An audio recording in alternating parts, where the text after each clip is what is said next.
పల్నాడు జిల్లా చిలకలూరిపేట పట్టణంలోని Madrasa Zeenathul Quran English medium స్కూల్లో school correspondent principal Maulana Khalid Khan ఆధ్వర్యంలో విద్యార్థులకు టాలెంట్ టెస్ట్ నిర్వహించారు.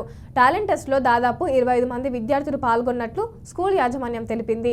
విద్య, మానవత్వం, క్రమశిక్షణ, ఇస్లాం సబ్జెక్టుల గురించి మాట్లాడిన విద్యార్థులు ఒకరిని మించి ఒకరు టెస్టులో పోటీ తత్వాన్ని ప్రదర్శించినట్లు చెప్పారు.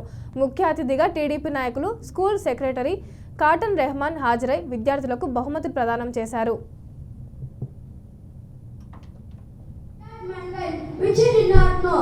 My dear brothers, these are first words of the Quran, which was revealed to our Prophet Muhammad sallallahu alaihi wasallam from Allah.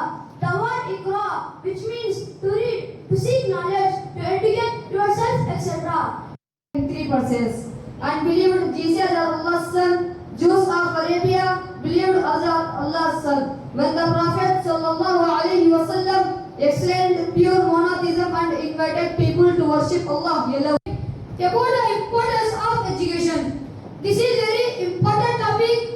I hope you will listen my speech carefully.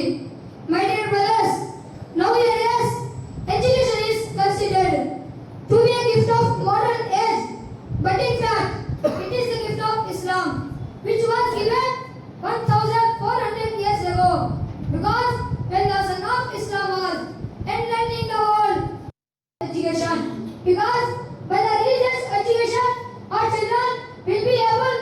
మదర్సా జీనతుల్ ఖురాన్ అరబీ కాలేజ్లో ఇలాంటి ఇంగ్లీష్ మీడియంతో ఇలాంటి విద్యా వ్యవస్థని నెలకొల్తారని ఇంత తొందరగా వస్తుందని నేనైతే expect చేయలే. గతంలో మనం చేసినటువంటి కార్యక్రమాల్లో ఎన్నో సేవా కార్యక్రమాలు చేస్తూ వచ్చాము. పిల్లల కోసం ఏదైతే రేపు భవిష్యత్తులో ఇక్కడి నుంచి మన పిల్లలు చదువుకొని బయటికి వెళ్ళి భవిష్యత్తులో ఏదో ఒకటి సంపాదన లేకపోతే మన పిల్లల భవితవ్యం ఏంటనేది ఆలోచనలో చాలామంది పేరెంట్స్ గతంలో ఆలోచించారు.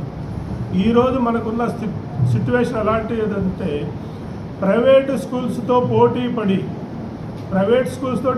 పడి ఈరోజు మన స్కూల్ని ఇంగ్లీష్ మీడియంలో ఈరోజు అంతా చూశారు. మన పిల్లలు ఏ విధంగా మాట్లాడుతున్నారు, ఏ విధంగా ఇంగ్లీష్లో అనర్గళంగా మాట్లాడగలుగుతున్నారో చూశారు. గతంలో ఇలాంటి మార్పు లేదు. ఇప్పుడు ఎంత మార్పు వచ్చిందనేది పేరెంట్స్ అందరూ గమనించి ఉంటారు.